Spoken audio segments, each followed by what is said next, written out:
Assalamu alaikum everyone. I hope you are fine. This is PSY 516 GDP solution question इसमें है। इसमें आपसे T test के बारे में पूछा गया है। टी टेस्ट जैसे कि आपने लेक्चर अटेंड किए हैं तो आपको आइडिया होगा कि टी टेस्ट में एक जब सैम्पल साइज़ होता है, यानी कि टी टेस्ट और जी टेस्ट में सैम्पल साइज़ का ही डिफरेंस है। जी टेस्ट में सैम्पल साइज़ जो है वो 30 और मोर देन 30 होता है, जबकि टी टेस्ट में सैम्पल साइज़ लेस दैन 30 होता है। और यानी सैम्पल साइज़ स्मॉल होता है, इसमें बहुत छोटा सा सैम्पल साइज़ होता है और जिसमें हम फिर टी टेस्ट जो है वो लगाते हैं और फिर उसका एनालिसिस करते हैं। स्टैटिस्टिकल एनालिसिस जो है वो टी टेस्ट के थ्रू होता है। उसका जो कर्व होता है एक नॉर्मल डिस्ट्रीब्यूशन का, वो फ्लैट सा होता है, यानी जिस तरह हमारा जी डिस्ट्रीब्यूशन का कर्व है वो उस तरह से अपवर्ड नहीं होता, बल्कि एक फ्लैट सा कर्व बनता है उसका टी टेस्ट का, बिकॉज इसमें हमारे पास सैम्पल साइज़ जो है वो स्मॉल होता है और इसमें इंडिपेंडेंट ऑब्जर्वेशंस होती हैं। यानी जो हम सैम्पल साइज़ ले रहे हैं उसमें जो मेजरमेंट्स हैं वो इंडिपेंडेंट ऑब्जर्वेशंस देंगे, यानी जो भी सैम्पल जो जितने भी सब्जेक्ट्स हैं उसकी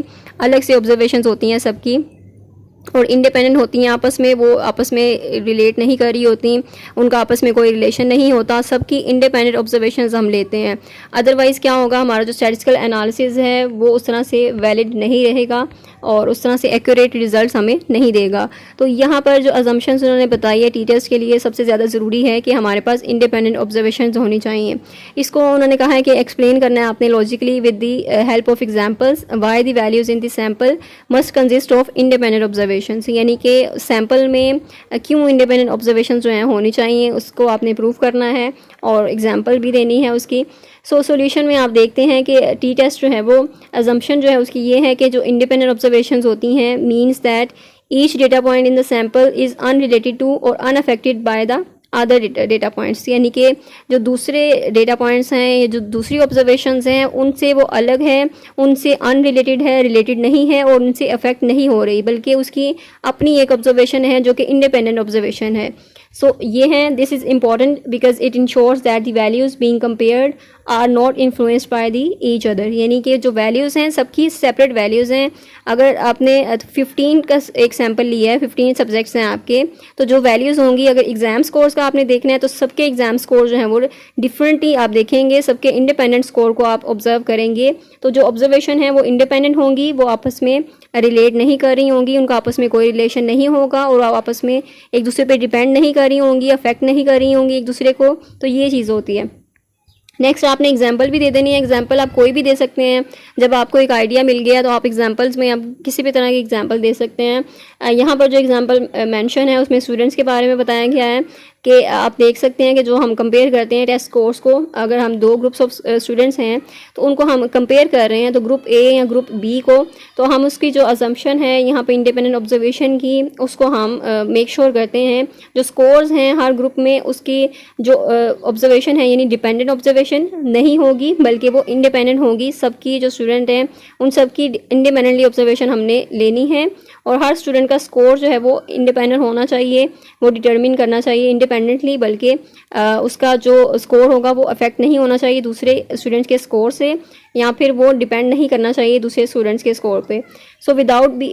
being influenced by the scores of other students in their group, ठीक है, या दूसरे स्टूडेंट्स के ग्रुप से, या सॉरी एक जो ग्रुप है उसमें जो दूसरे स्टूडेंट्स हैं उनसे इन्फ्लुएंस्ड नहीं होना चाहिए उसका स्कोर, बल्कि उसका जो है वो इंडिपेंडेंट होना चाहिए, अपनी जो अपना स्कोर होना चाहिए एक, तो अपना इंडिपेंडेंट स्कोर होना चाहिए। सो इफ़ द ऑब्जर्वेशन, अगर जो ऑब्जर्वेशंस हैं हमारी इंडिपेंडेंट नहीं हैं तो वो बहुत से रिजल्ट्स जो हैं हमारे बाइस्ड होंगे, हमारा जो रिज़ल्ट है वो उस तरह से रिलायबल नहीं रहेगा और जो स्टैटिस्टिकल एनालिसिस यानी टी टेस्ट वगैरह है वो उस तरह से वैलिड नहीं रहेगा जो जिस तरह से उसे होना चाहिए, यानी कि इंडिपेंडेंट ऑब्जर्वेशन इसमें इतनी ज़रूरी है। जैसे कि if the scores with in group A R dependent on each other,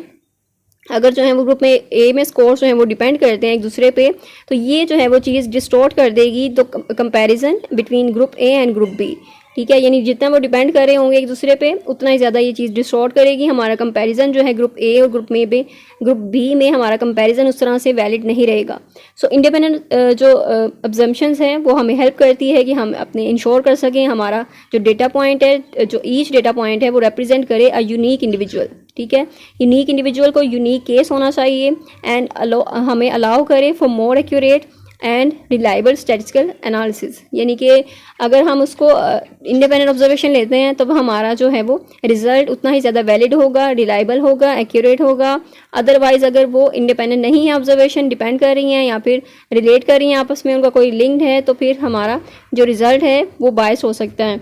so simple terms में अगर हम देखें तो इंडिपेंडेंस जो है वो टी टेस्ट में उसका मतलब ही है कि ईच वैल्यू जो है इन the sample is considered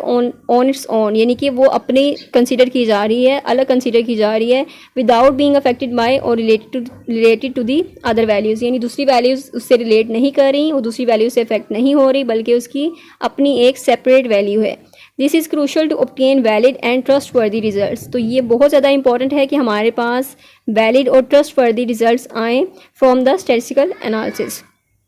so I hope I made it clear, इसमें कोई कन्फ्यूजन नहीं होगी आपको। अदरवाइज़ आप कमेंट सेक्शन में भी पूछ सकते हैं कोई कन्फ्यूजन है। इसके अलावा आप अपने हैंडआउट्स में से भी कंसल्ट कर सकते हैं, उसमें भी टी टेस्ट का जो चैप्टर है उसको रीड आउट करें, लेसन नंबर 24 है उसको अच्छे से रीड आउट करें और आपको अंडरस्टैंडिंग हो जाएगी कि टी टेस्ट की जो अजम्पशंस हैं, जो 2 अजम्पशंस उन्होंने वहाँ पर बताई हैं, उनमें से एक अजम्पशंस ये है कि इंडिपेंडेंट ऑब्जर्वेशंस होती हैं, अगर ये ना हो तो हमारा जो टी टेस्ट है उस तरह से वैलिड नहीं रहेगा, हमें एक्यूरेट रिजल्ट्स नहीं देगा जिस तरह से उसे देने चाहिए। सो उसके लिए एक चीज़ ज़रूरी है जो कि इंडिपेंडेंट ऑब्जर्वेशन है, यानी हमारे पास ऑलरेडी स्मॉल सा सैंपल है, सैंपल साइज छोटा सा है, उसको फिर हम यानी कि इंडिपेंडेंट ऑब्जर्वेशन उसकी नहीं करेंगे तो फिर हमारा जो टेस्ट है वो रिलायबल नहीं रहेगा और वो बायस्ड हो सकता है, उसमें जो रिजल्ट्स हैं हमारे वो अच्छे नहीं आएंगे, एक्यूरेट नहीं आएंगे।